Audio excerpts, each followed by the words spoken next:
Welcome dear friends, welcome to exam Adda 75।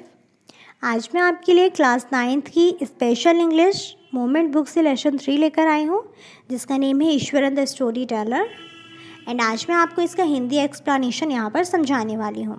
तो यदि आपने अभी तक मेरे चैनल को सब्सक्राइब नहीं किया है तो आप मेरे चैनल को जल्दी से जल्दी सब्सक्राइब कर दें, ताकि मेरे आने वाली वीडियोज़ की नोटिफिकेशंस आपको ईजिली मिल सके। तो कहानी स्टार्ट करते हैं, कोई टाइम ज़्यादा वेस्ट नहीं करते हैं।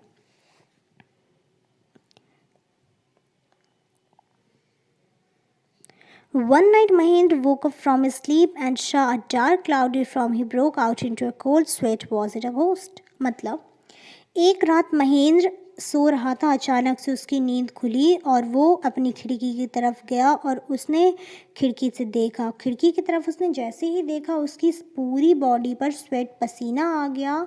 तो हमें ये जानना है कि उसने खिड़की से ऐसा क्या देख लिया कि उसे पसीना आ गया। तो कहानी स्टार्ट करते हैं।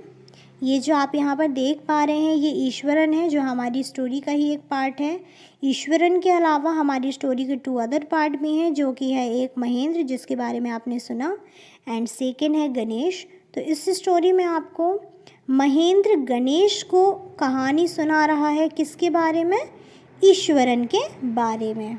ठीक है, ऑल राइट, स्टोरी स्टार्ट करते हैं।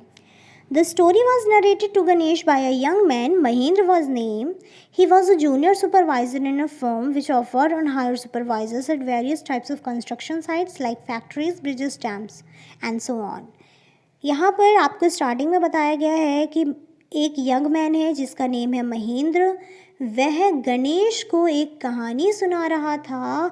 His name was a junior supervisor in a firm. Firm मतलब होता है कंपनी, और वो अपनी कंपनी पर, मतलब महेंद्र जो कि कहानी सुना रहा है गणेश को, महेंद्र अपनी कंपनी में एक जूनियर सुपरवाइज़र के रूप में काम करता है और उसे उसकी कई कंस्ट्रक्शन साइट्स में सुपरवाइज़र का वर्क करना होता है। सुपरवाइज़र का मतलब होता है ठेकेदार, मतलब जो काम दिया गया है ना उसकी देख रेख करना कि सही तरीके से हो रहा है या नहीं।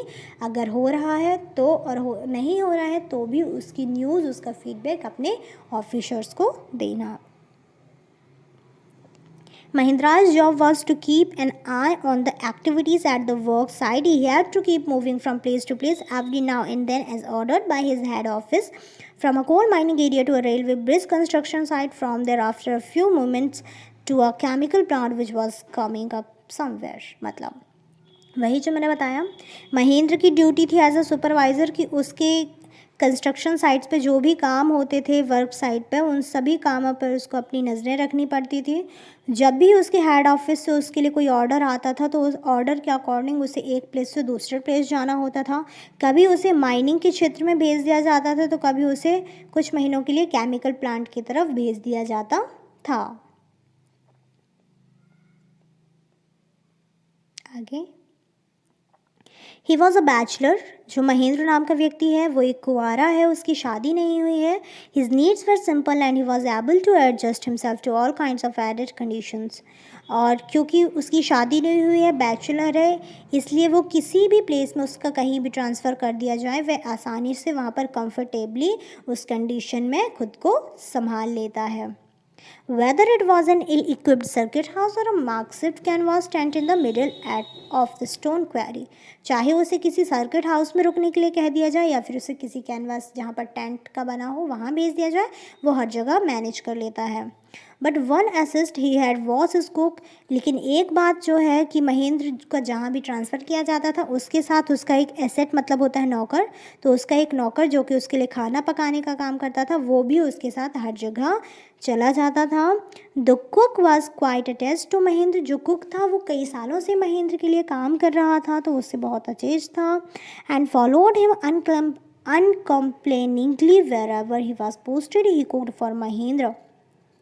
और इसलिए महेंद्र का जहाँ भी ट्रांसफ़र होता था अनकम्प्लेनिंगली, मतलब बिना किसी शिकायत के, वह भी महेंद्र के साथ साथ अपना बोरिया बिस्तर उठाकर शिफ्ट हो जाता था।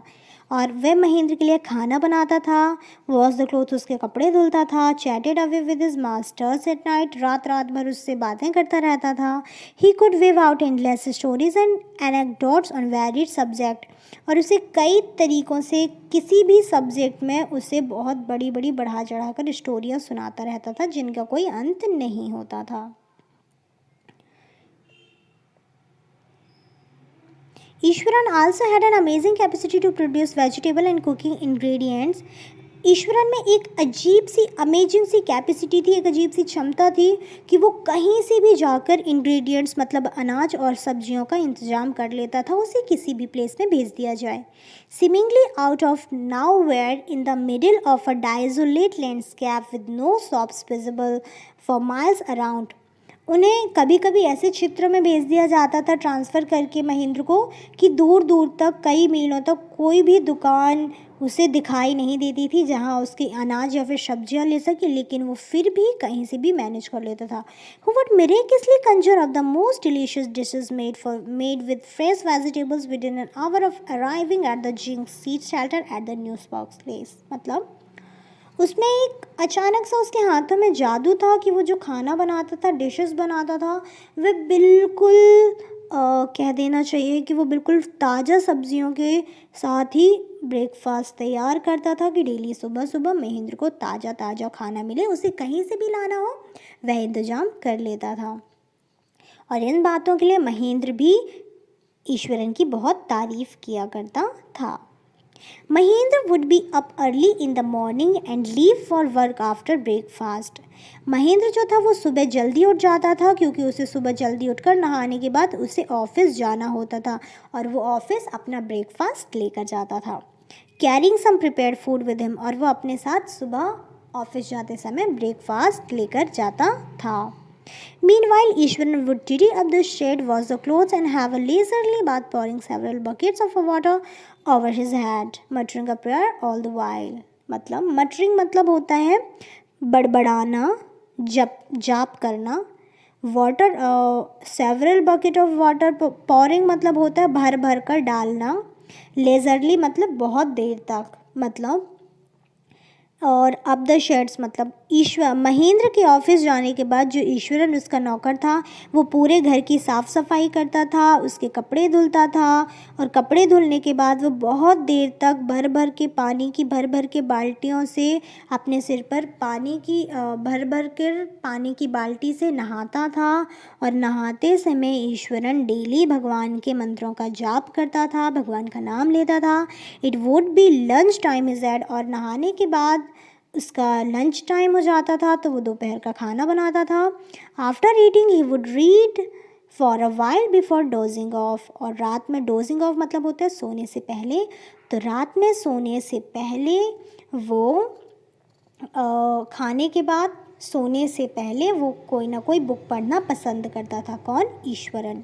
The book was usually some popular Tamil thriller running to hundreds of pages. Its imaginative descriptions and narrative florists would hold Iswaran in thrill।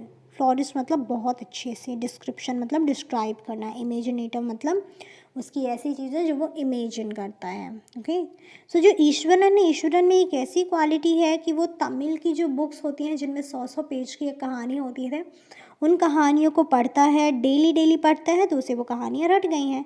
तो वो कभी भी उसे किसी को कुछ भी सुनाना होता था तो वो छोटी से छोटी कहानी को बहुत ज़्यादा बढ़ा चढ़ाकर रोमांच के साथ कहता था। आगे, His own descriptions were greatly influenced by the Tamil authors that he read। वो ईश्वरन जो भी कहानियाँ सुनाता था उसकी कहानियाँ बेसिकली तमिल के ऑथर की कहानियों से ही मिला जुला करती थी। When he was narrating even the smallest of incidents, he would try to work in suspense and a surprise ending into the account। मतलब वो कोई भी कहानी जब नरेट करता था, सुनाता था, तो वो कोशिश किया करता था कि वो छोटे से छोटे इंसिडेंट को भी बहुत ज़्यादा बढ़ा चढ़ाकर सुना पाए।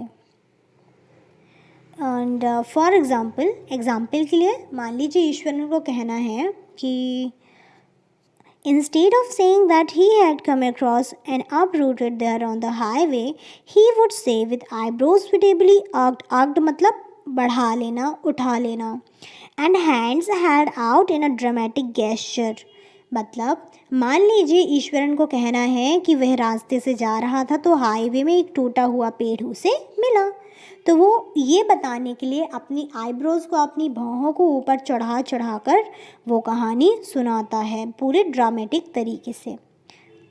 देखो वो कैसे बताता है, मैं उसी के फील में आपको बताने की कोशिश कर रही हूँ। The road was deserted and I was all alone. बिल्कुल सुनसान रास्ता था और मैं बिल्कुल अकेला। सडनली, अचानक से, I spotted something that looked like an enormous pussy beads lying sprawled across the road. अचानक से मैं चलते चलते रास्ते में स्पॉटेड रुक गया, क्योंकि मुझे रास्ते में कुछ अजीब सा मुझे डला हुआ दिखा। कि इसके बाद है इनॉर्मस बुसी बीस्ट का मतलब होता है, मतलब कि मुझे अचानक से रास्ते में गया तो मुझे देखा सुनसान रास्ता था, मुझे एक अचानक से राक्षस टाइप का कोई वहाँ पर रास्ते में दिखा, ऐसा लगा कि रास्ते में राक्षस है। I was half inclined to turn and go back, लेकिन मैं रास्ते में इतने आगे बढ़ गया था कि मैं उस रास्ते से पीछे लौटना आसान नहीं था।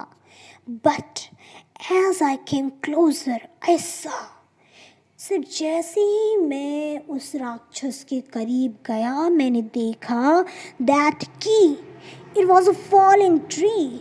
सर, मैंने देखा कि वो कोई राक्षस नहीं, वो तो एक गिरा हुआ पेड़ है with its dry branches spread out, जिसकी जो ब्रांचेज हैं सूखी सूखी वो रास्ते में फैली हुई हैं। Mahendra would stretch himself, Mahendra अपने आप को खींचता है back in his canvas chair, जिस कुर्सी में वो बैठा था, and listen to Iswaran tales uncritically, और बिना कुछ कही ईश्वरन की कहानी को सुनता रहता है, उसे बीच में एक बार भी नहीं टोकता। आगे, the place I come from is famous for timber. अब वो ईश्वरन को एक कहानी सुनाने वाला है, वो सुनाता है कि सर, वो ईश्वरन बता रहे महेंद्र को कि ईश्वरन कहता है सर आपको पता मैं एक फ़ेमस टिम्बर है ना जहाँ लकड़ियों का बिजनेस होता है, मैं वहाँ का रहने वाला था। ईश्वरन वुड बिगन, इस तरह ईश्वरन कहकर शुरू करता है। There is a richly wooded forest all around, और सर पता है हमारे टिम्बर के चारों ओर ना एक बहुत घना जंगल था। रिचली मतलब घना, वुडेस्ट फॉरेस्ट मतलब बहुत घना जंगल था। The logs were hauled on to lorries by elephants, और सर हमारे यहाँ क्योंकि इतना घना जंगल था तो वहाँ पर जो लकड़ियाँ थी बहुत मोटी मोटी भारी भारी होती थी, जिससे लोग नहीं उठा सकते थे, तो हाथियों की सहायता से, एलिफेंट्स की सहायता से लॉरियों में उनको रखा जाता था। They are huge well fit beast, और सर पता है हमारे एरिया के चारों ओर ना अजीबोगरीब प्रकार के बहुत विशाल विशाल जीव जंतु भी देखने को मिलते थे। When they turn wild, even the most experienced mahout is not able to control them, sir. और सर आपको पता है कि वो जो हाथी होता है ना, जब इतने बड़े बड़े हाथी जब वो शरारत करते हैं या फिर जब वो पागल टाइप के हो जाते हैं, तो उनको जो सबसे ज़्यादा एक्सपीरियंस्ड माहौत, जो हाथियों की सबसे ज़्यादा सवारी करने का अनुभव है जिसे, वो भी हाथी को नहीं संभाल पाता।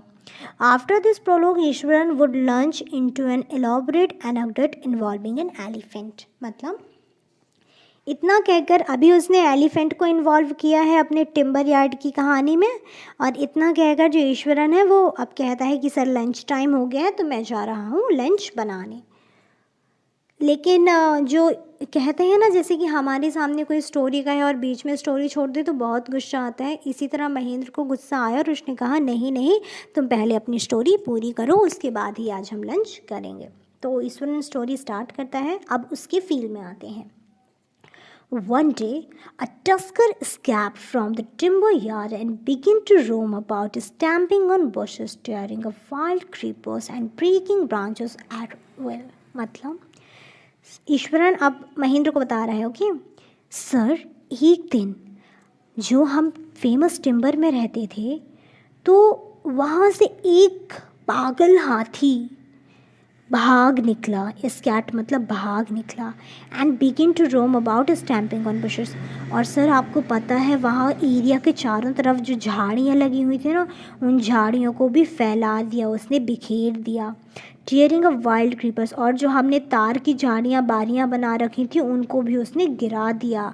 And breaking branches at will, और जो पेड़ की शाखाएँ थीं उन्हें भी उसने तोड़ दिया। You know sir how an elephant behaves when it goes mad. अब वो पूछ रहा है महेंद्र से कि सर क्या आप जानते हैं कि कोई हाथी जब पागल हो जाता है तो वो किस तरह बिहेव करता है? अगर नहीं पता तो सुनिए। Ishwaran would get so caught up in the excitement of his own story that he would get up from the floor and jumped about, stamping his feet in evaluation of the mad elephant. वो पागल हाथी की इमेल्युएशन के बारे में बताने में इतना ज़्यादा खुद को इन्वॉल्व कर लिया, खुद को उसने इतना ज़्यादा एक्साइटेड हो गया कि वो जब कहानी सुनाता है ना तो ईश्वरन को ये भी पता नहीं रहता कि वो एक स्थान से दूसरे स्थान कभी उचकने लगता है, कभी नाचने लगता है, घूम घूम कर कहानियाँ सुनाने लगता है। उसे खुद भी पता नहीं होता कि वो कहानी सुनाते सुनाते कर क्या रहा है। इसके बाद the elephant reach the outskirts of a town, और सर पता है वो हाथी टिम्बर यार्ड से निकला और हमारे गांव की तरफ आ गया sir. Breaking the fences down like matchsticks, sir हमारे गांव की एंट्री में ना कुछ फेंसेस लगे होते हैं, उसे तो उन्होंने बिल्कुल मैच स्टिक माचिस की तीलियों की तरफ बिखेर कर नीचे गिरा दिया सर। ही वुड कंटिन्यू, और इस तरह ईश्वरन ने अपनी कहानी जारी रखी।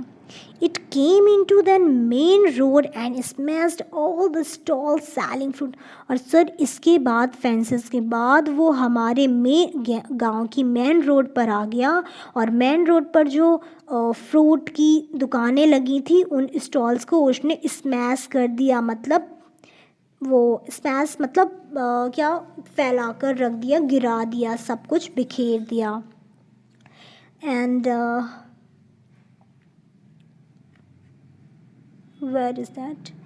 Okay. Smashed all the stalling sink, mud pots and clothes, और जो दुकानें लगी थी कपड़ों की, मिट्टियों के बर्तन की, उन सबको भी उसने तहश नहश कर दिया। इसके बाद वो बताता है पीपल रन हेल्टर स्केल्टर इन पैनिक, सर जो हमारे यहाँ के लोग थे हमारे गांव के, वो हाथी के आतंक से इधर इधर भागने लगे। इधर उधर होता है हेल्टर स्केल्टर, मतलब इधर उधर भागने लगे। The elephant now entered a school ground where childrens were playing, और सर आपको पता है इसके बाद हाथी एक स्कूल में घुस गया जिसके ग्राउंड पर बच्चे खेल रहे थे। ब्रेकिंग सर द डोर और इसके आगे है breaking through the brick wall, और वहाँ जो एक बड़ी सी दीवार रखी थी ना सर, उस दीवार को हाथी ने एक ही बार में तोड़ दिया और हमारे स्कूल ग्राउंड में घुस गया। All the boys run into the classroom and shut the doors time, जैसे ही बच्चों ने हाथी को देखा सारे बच्चे दौड़कर क्लासरूम में चले गए और दरवाजे को टाइटली बंद कर दिया। The beast grunted and wandered about, pulling out the football goal pass, tearing down the volleyball net, kicking and flattering the drum, cave for water, and uprooting the shrubs. और इसके आगे कहता है कि सर आपको पता है बच्चे तो क्लासरूम में घुस गए, अब बच्चे घुस गए तो हाथी तो पागल था सर पूरी तरह से। उसने क्या किया ना, वो हमारे ग्राउंड में गया, वहाँ जो फुटबॉल खेलने के गोल पास्ट था सर, उसने गोल पास्ट को फाड़ डाला। उसने वॉलीबॉल खेलने के लिए जो नेट होता है उसे फाड़ कर अलग कर दिया, चीर दिया। Kicking and flattening the drum camp for water, पानी के लिए जो बड़े बड़े ड्रम रखे थे उन्हें उसने गिरा दिया और सारा पानी रास्ते में बहा दिया। एंड अपरूटिंग द स्टॉप्स, और जो झाड़ियाँ वाड़ियाँ पेड़ लगे तो सबको सर उसने गिराकर तहस नहस कर दिया। इसके आगे वो बताता है Meanwhile, all the teachers and climbed up to the terrace of the school building. From that they helplessly watched the depredation of the elephant. There was not a soul below, and the entire town had suddenly disappeared. And the streets were empty as if the inhabitants of the entire town had suddenly disappeared.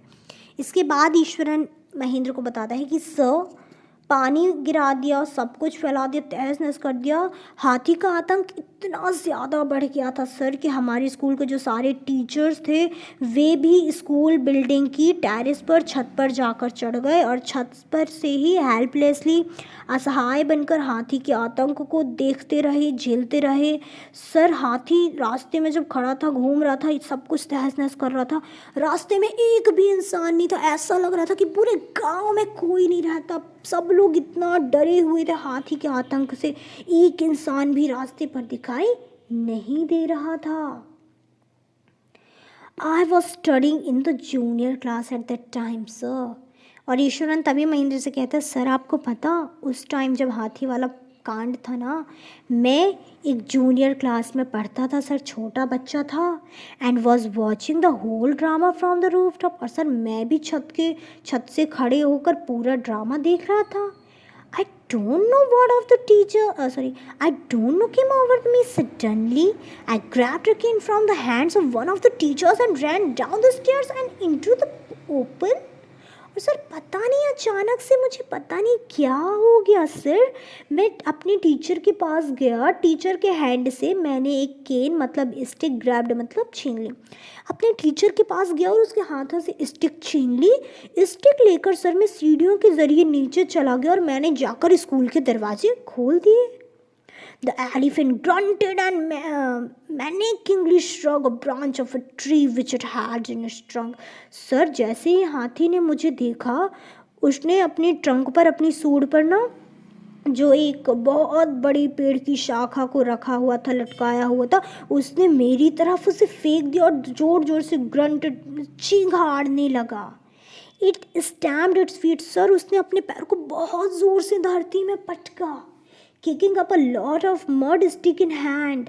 और sir उसने जैसे ही अपने पैर को धरती पर पकड़ा ना जोर से, मतलब पटका, चारों तरफ धूल मिट्टी छा गई, कुछ दिख ही नहीं रहा था clear. And it looked frightening sir माहौल बहुत डरावना था। हम सभी, मैं, मेरे टीचर, सब लोग, हम सभी बहुत डरे हुए थे। But I moved slowly towards sir, लेकिन मैं धीरे धीरे मैंने अपनी हिम्मत बढ़ाई और मैं हाथी की तरफ बढ़ा। क्योंकि मेरे हाथ में सर छड़ी थी ना, इसलिए मैंने हिम्मत बढ़ाई और बढ़ गया आगे। People were watching the scene hypnotized from nearby house top.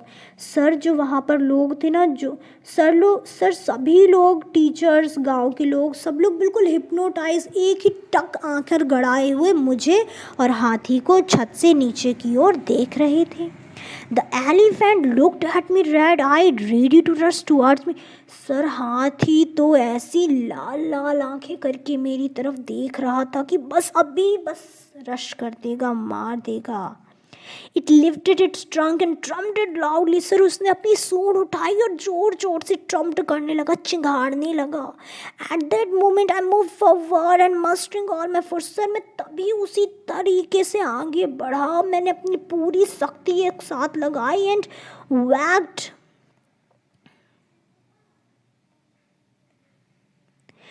wagged its third toenail on the quick. और मैंने पूरी शक्ति लगा के अपने हाथ में जो छड़ी थी उससे हाथी के पैर की तीसरी उंगली पर जोर से दे मारा। Sir the beast looked stunned for a moment. और वो जो जंगली जानवर था, पागल हाथी था, वो एक मिनट के लिए स्तब्ध हो गया, सन्नाटा छा गया। Then it shivered from head to feet. Sir और अचानक से वो सिर से लेकर पैर तक कांपने लगा एंड कोलैप्स, और धीरे धीरे वो ज़मीन पर ढल गया, गिर गया। At this point, Ishwaran would leave the story unfinished and get up mumbling, I will be back after lighting the gas and warming up the dinner, sir. इतना कहानी सुनाई और ईश्वरन अब बात को पलट देता है, कहता है सर खाने का टाइम हो गया है, रात का टाइम हो गया, मैं लाइट जला के खाना बना दूँ, खाने के बाद अपन कहानी करेंगे। तो बेचारा महेंद्र इतना एक्साइटेड था कहानी सुनने के लिए, उसे ज़बरदस्ती कहना पड़े, ठीक है बट जल्दी आना और आके कहानी सुनाना।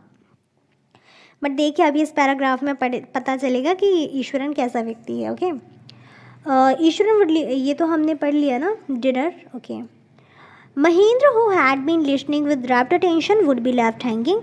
अब महेंद्र जो पूरा कंसंट्रेशन उसके कहानी पर था, तो वो कहानी सुनने बीच में लटक गया कि अब आगे क्या होगा, सोचता रहा बैठ के. वैन ही रिटर्न, जैसे ही ईश्वरन वापस आया, would not pick up the thread of the story right away. उसने डायरेक्ट स्टोरी सुनाना शुरू ही नहीं की. Mahendra would have to remind him that the conclusion was pending. Mahendra को बताना पड़ता था कि अरे ईश्वरन तुम स्टोरी बता रहे थे ना, पेंडिंग में, आगे बताओ ना फिर क्या हुआ, हाथी का क्या हुआ, क्या कैसे गांव के लोगों ने क्या किया. Well, a veterinary doctor was summoned to revive the animal. Sir उसके बाद में क्या हुआ, हमारे गांव के लोगों ने जानवरों के डॉक्टर को बुलाया जिसने हाथी की देखरेख की, और 2 दिन के बाद जंगल से महोत को बुलाया गया जो हाथी को लेकर 2 दिन बाद हमारे गांव से चला गया. इसके आगे, Well, how did you manage to do it, Eswaran? How did you bring down the beast? Eswaran, ये तुमने कैसे मैनेज किया? आखिर तुमने एक खूंखार हाथी को किस तरह कंट्रोल कर दिया? It has something to do with Japanese art sir. Sir I think ये कोई जापानी आर्ट है. आई थिंक सर कराटे या फिर जू जित्सू इज कॉल्ड. सर ये तो इसे कराटे कहा जाता है या फिर jujitsu. I had read about it somewhere. मैंने इसके बारे में कहीं पढ़ा था कि it temporary paralyse the nervous system. You see, कि अगर आपको किसी को बेहोश करना हो, स्तब्ध करना हो, तो आप उसके नर्वस सिस्टम को पैरालाइज कर दीजिए और फिर देखिए क्या होता है. Not a day passed without Iswaran recounting some story packed with adventures, horror and suspense. ऐसा एक भी दिन नहीं जाता था जिस दिन ईश्वरन महेंद्र को कोई सस्पेंस, हॉरर या फिर एडवेंचर से रिलेटेड कोई कहानी ना सुनाए.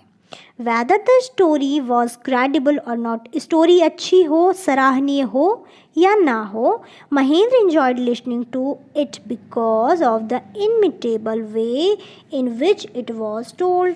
मतलब कहानी चाहे जैसी भी हो ना, वो महेंद्र बिना किसी रोक टोक के, बिना कोई टोके टोके वो उसकी कहानियाँ सुनता रहता था, भले ही वो बनाकर ही क्यों ना बोल रहा हो. Ishwaran seemed to more than make up for the absence of a TV in Mahendra's living quarters. Mahendra के क्वार्टर में सब कुछ फैसिलिटी थी, सिर्फ एक टीवी नहीं थी, तो टीवी की कमी पूरी कर देता था Ishwaran.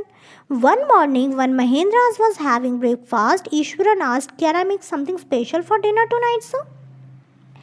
एक सुबह क्या होता है ना, महेंद्र सुबह उठा, खाना नहा धोकर खाने के लिए आया ब्रेकफास्ट के लिए टेबल पर. तो जैसे ही आया, ईश्वरन ने पूछा, सर आज रात कुछ स्पेशल बनाया जाए? After all today is an special day according to the tradition. We prepare various delicates to feed the spirit of our ancestors today sir. Sir actually हमारे हिंदू परंपरा के अकॉर्डिंग, ट्रेडिशन मतलब परंपरा होता है, हमारी हिंदू परंपरा के अकॉर्डिंग आज एक बहुत ही शुभ दिन है. आज के दिन लोग अपने घरों पर बहुत अच्छे अच्छे खाने पकवान बनाते हैं, और पकवान बनाकर वो अपने एंसेस्टर्स मतलब अपने मातृ पितृ पूजन करते हैं और अपनी पवित्र आत्माओं को आज के दिन खाना खिलाते हैं. That night Mahendra's enjoyed the most delicious dinner and complimented Ishwaran on his culinary skills. He seemed very pleased but unexpectedly launched into a most garrulous account involving the supernatural. आज उस रात महेंद्र ने बहुत अच्छा डिनर किया, रात में बहुत खुश हुआ. उसने ईश्वरन को बहुत अच्छे अच्छे कॉम्प्लीमेंट दिए, बहुत ज़्यादा तारीफ़ की उसकी स्किल्स की, खाना बनाने की कला को. ही सीम्ड, और जैसा कि तारीफ़ सुनकर सब लोग खुश होते हैं, ईश्वरन भी बहुत खुश हुआ. बट अचानक, अनएक्सपेक्टेडली, जिसकी कोई आशा भी नहीं करता था, अचानक से ईश्वरन रुक गया. उसके चेहरे में एक अचानक सा भाव आया और आज वो अब एक सुपर नेचुरल मतलब भूत वाली कहानी सुनाने लगा. You know sir, this entire factory area we're occupying was once a burial ground. Sir आपको पता है, ये पूरा जो फैक्ट्री का एरिया है ना जहाँ पर हम रह रहे हैं, यहाँ पर पहले सर कब्रिस्तान हुआ करता था इस पूरे ग्राउंड में. Mahendra was jerked out of the pleasant reveries he had drifted into after the satisfying meal. इतना अच्छा खाना खाने के बाद महेंद्र का खाना पचा भी नहीं था कि ईश्वरन की बात सुन के महेंद्र तो बिल्कुल सन्न रह गया. I knew on the first day itself when I saw a human skull lying on the path. Sir, मुझे तो पहले दिन से ही पता है सर, क्योंकि जब मैं रात में सामान लेने गया था ना, तो मुझे सर रास्ते में इंसानों की खोपड़ी, उनकी हड्डियाँ रास्ते में डली हुई मिली सर। इवन नाउ, यही नहीं sir, I came across a number of skulls and bones, Eswaran continued. और सर ऐसा इतना ही नहीं, मतलब खोपड़ी नहीं सर, मुझे बहुत सारे कंकाल, हड्डियाँ, खोपड़ी, सब कुछ सर डेली डेली डरा मिलता है। ऐसा कहकर ईश्वरन अपनी अगले दिन की कहानी भूत वाली स्टार्ट करता है। जैसा कि आप यहाँ पर देख पा रहे होंगे, यहाँ पर एक व्यक्ति है, ये है ईश्वरन। यहाँ पर खोपड़ी, हड्डी, कंकाल सब कुछ डले हुए हैं, तो इसी एरिया के बारे में वो बात कर रहा है। आगे देखते हैं। सॉरी, वेट अ मोमेंट है। Okay, sorry. Okay, he went on the narrate how he sometimes saw ghost at night. और उसने बताया कि सर इतना ही नहीं, कभी कभी तो ना सर मुझे रास्ते में खोपड़ी, कंकाल, हड्डियों के सर मुझे भूत भी दिखते हैं कभी कभी रात में। I am not easily frightened by these things sir, I am a brave fellow. Sir आपको तो पता है ना मैं कितना बहादुर हूँ, इसलिए मुझे भूत से, हड्डियों से, कंकाल से अब ज़्यादा डर नहीं लगता है। But one horrible ghost of a woman which appears off and on at midnight during the full moon. It is an ugly creature with matted hair and a shriveled face like a skeleton holding a fetus in its arm. Fetus मतलब होता है unborn baby. Skeleton मतलब उसने हाथों में पकड़ा हुआ है, रखा हुआ है संभाल कर. shriveled मतलब होता है झुर्रियाँ, wrinkled. matted मतलब उलझे हुए लंबे लंबे बाल. अब ईश्वरन बताते हैं कि सर इतना ही नहीं, मुझे तो कभी कभी रास्ते पर ना क्या मिलता है, खोपड़ियाँ, हड्डियाँ, और सर इतना ही नहीं, मुझे तो कभी कभी भूत भी मिलता है। सर भूत तो छोड़ो, मैं फिर भी ठीक है सर, आपको पता उनसे तो डर नहीं लगता, लेकिन सर हर पूर्णिमा की रात को एक भूतनी, घोस्ट ऑफ अ वुमन, एक भूतनी हर पूर्णिमा की रात को सर निकलती है। सर वो भूतनी बहुत भयानक होती है सर, उसे देखकर तो ऐसा लगता है जान निकल जाएगी सर। और पता उस भूतनी का क्या नज़रिया है सर, वो भूतनी जो है ना, वो अगली क्रिएचर, बहुत बदसूरत है। उसके जो हेयर हैं, उसके जो बाल हैं, वो उलझे उलझे बाल हैं, लंबे लंबे फैले फैले। उसके फेस में बहुत झुर्रियाँ पड़ी हुई हैं, और उसने सर वो अपने हाथ में ना एक अनबन बेबी लिए रहती है सर, मतलब एक भूत नहीं, दो भूत एक साथ सर, वो बहुत डर लगता है उसको देखने से। Mahendra shivered at the description and interrupted rather sharply, "You are crazy, ईश्वर?" महेंद्र, अब एकदम से झटका लगता है महेंद्र को। महेंद्र आज तक कभी उसने भूत के बारे में नहीं सुना, लेकिन उसने अचानक से सुना, उसके दिमाग में एकदम से डर भर गया। उसने ईश्वरन को तुरंत बीच में टोका, इंटरप्ट मतलब टोका या फिर रोका, और तेज आवाज में कहा, "यू आर क्रेजी ईश्वरन, क्या तुम पागल हो गए हो? There are no such things as ghost और स्पिरिट्स, ओके? भूत और आत्माओं जैसी कोई चीज़ नहीं होती है। It is all a figment of your imaginations, ये सिर्फ तुम्हारी इमेजिनेशन है। Get your digestive system examined and maybe your head as well. You are talking nonsense, okay?" और कहते हैं कि ईश्वरन, तुम्हें अपना डाइजेस्टिव सिस्टम चेक कराना चाहिए, और तुम्हें जाकर एक डॉक्टर से अपने सिर की भी चेकअप कराना चाहिए, क्योंकि तुम जो बातें कर रहे हो वो बिल्कुल नॉनसेंस हैं। He left the room and retired for the night. रात हो गई थी, इसलिए इतना कहकर महेंद्र अपने रूम में चला गया, एक्सपेक्टिंग ईश्वरन टू शल्क from a couple of days, ये कामना करते हुए कि अब ईश्वरन कुछ दिन तक उससे बात नहीं करेगा। सल्क मतलब होता है कोई ऐसा इंसान जो छोटी छोटी सी बात में कई दिनों के लिए नाराज़ हो जाता है। But the next morning he was surprised to find the cook as cheerful and talkative as ever. लेकिन अगले दिन जैसे ही वो सुबह उठा ना, उसने क्या देखा, उसने देखा कि जो उसका असिस्ट है ईश्वरन है, वो सुबह अच्छी खुशी खुशी ब्रेकफास्ट तैयार करके महेंद्र का सुबह सुबह वेट कर रहा है, और अच्छे से इसमें प्लीजेंट स्माइल भी देता है महेंद्र को। From that day On Mahendra, for all his brave talk, went to bed with a certain unease. उस दिन से, जिस दिन से ईश्वरन ने भूत के बारे में बताया था ना, महेंद्र डेली रात में जब अपने रूम में जाता, क्योंकि वो अकेला रहता था, है ना, अनमैरिड था, तो अपने रूम में जाता, वो अपने आप को बहुत ब्रेवरी दिखाता अपनी कि मैं बहुत बहादुर हूँ, ऐसा कुछ नहीं होता है, ऐसा समझकर। लेकिन उसके अंदर ना एक अचानक सा एक अजीब सा डर लगा रहता था। Every night he peered into the darkness.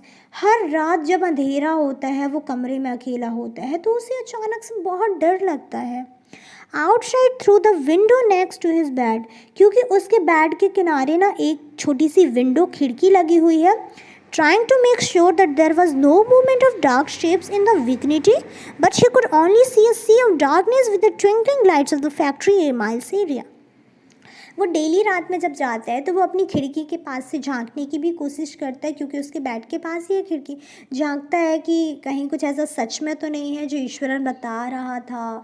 तो वो डेली खिड़की से झांक कर देखता है, और जब वो देखता है तो उसे सिर्फ चारों ओर रोशनी दिखाई, मतलब रात का समय तो चारों ओर सिर्फ अंधेरा दिखाई देता है, और अंधेरे में चमकते हुए तारों की रोशनी बस उसे डेली दिखाई देती है उसके फैक्ट्री माइल्स एरिया में। He had always liked to admire the milk-white landscape on full moon night, but after hearing the strange story of the female ghost, he avoided looking out of his window altogether when the full moon was full. मतलब वो वैसे तो daily milk वे, मतलब जिस दिन पूर्णिमा की रात होती है, सब जानते हैं बहुत उंजेले वाली रात होती है, तो वो उस नज़ारे की बहुत तारीफ़, बहुत प्रशंसा किया करता था। एडमायर मतलब प्रशंसा करना, बहुत प्रशंसा किया करता था। लेकिन जब से ईश्वरन ने उसे भूत की स्टोरी सुनाई है, वो तब से डर गया है। वो तब से उस मूनलाइट वाले दिन, पूर्णिमा की रात को, वो कभी भी उस नज़ारे को देखने के लिए बाहर नहीं जाता है। आगे, One night Mahendra was woken up from his sleep by a low moan close to his window. At first he put it down to a cat prowling around for mice, but the sound was too guttural for a cat. एक रात को क्या होता है, महेंद्र अपने room में सोने के लिए गया।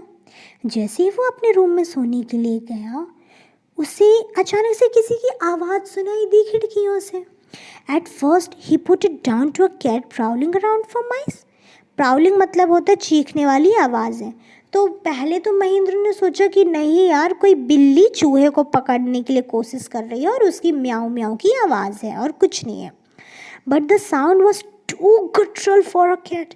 लेकिन वो जो साउंड था वो और तेज होता गया, और साउंड ऐसा लग ही नहीं रहा था कि वो बिल्ली का है, वो बहुत भयानक साउंड था। He resisted the curiosity to look out lest he should behold a sign which would stop his heart. एक ऐसा साउंड उसे सुनाई दे रहा था जो थोड़ी थोड़ी देर में बहुत ज़्यादा तेज होता जा रहा था। उसने उसके हार्ट में, उसके हृदय में चलने वाली जो बीट्स हमारी रनिंग करती हैं, उन्हें भी रोक रखा था। But the wailing became louder and less feline, मतलब और जो वो चीखने चिल्लाने वाली आवाज़ थी वो धीरे धीरे और ज़्यादा तेज होती गई। अब जो महेंद्र को और ज़्यादा डर लगने लगा, क्योंकि वो पूरे कमरे में बिल्कुल अकेला था।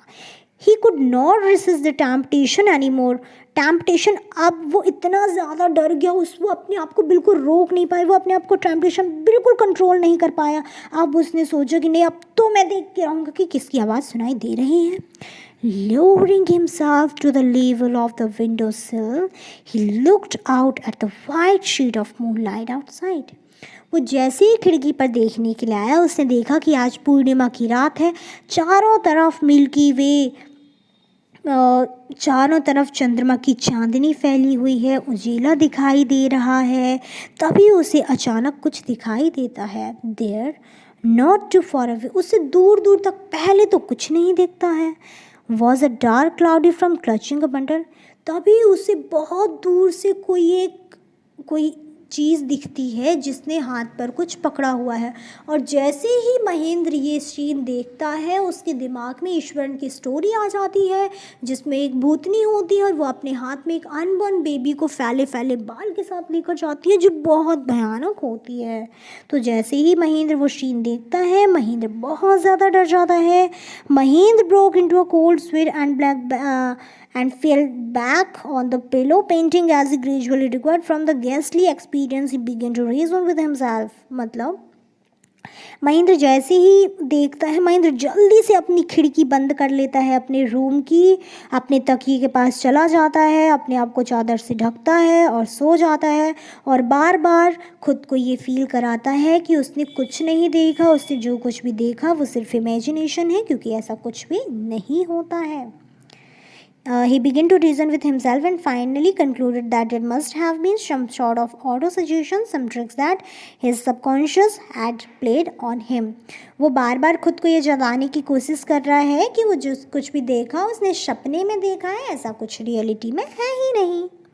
आगे, by the time he had got up in the morning, had a bath and come out to have a breakfast today, मतलब अगले दिन सुबह होती है, महेंद्र सुबह सोकर उठता है, नहाकर तैयार होता है और जैसे ही वो ऑफिस से जाने के लिए बाहर आता है, दरवाज़ा खोलता है तो उसे क्या दिखाई देता है?